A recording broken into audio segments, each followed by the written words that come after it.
Hello and welcome to the Apex tie rod installation video. Now this video is going to be almost identical whether you have the adjustable version or the low profile version. It's just going to be a difference of the stud styles. The low profiles have the shorter shank to allow for the higher wheel clearances. The adjustable have a longer shank, which you can find a ton more information in our product overview video of these.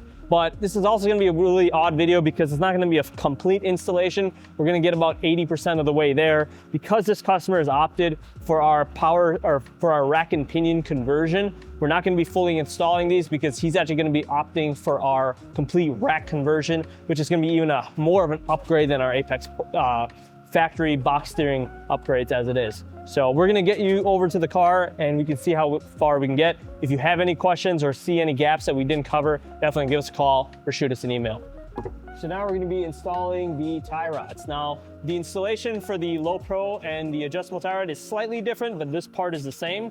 You're gonna go ahead and install the long shank stud that only has the 2 spacers on it. You're gonna install that first into the center link and go ahead and tighten that down.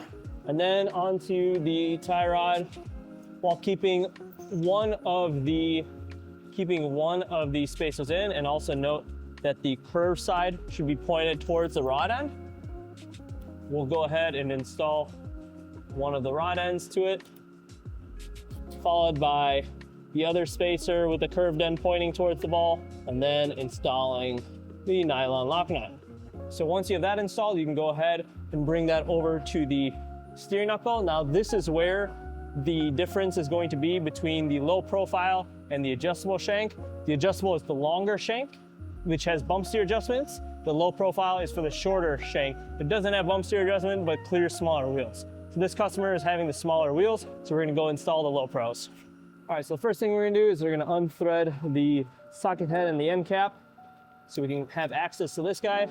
Go ahead and install the tie rod to the knuckle, and then from there you can install the tie rod stud to the rod of the ball joint for the tie rod. Before you install this permanently, make sure you install blue Loctite so then the socket head bolt does not come loose. And just like that, you installed your Apex engineered tie rods. Now you can see how easy it is to adjust your toe now. Simply by turning it one way and versus the other way, you can adjust your toe. Let's go over torque specs real quick.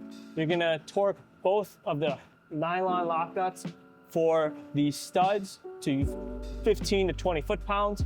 You're gonna torque the nut that goes on the back of the longer shank to 15 foot-pounds, and the socket head bolt to 10 foot-pounds.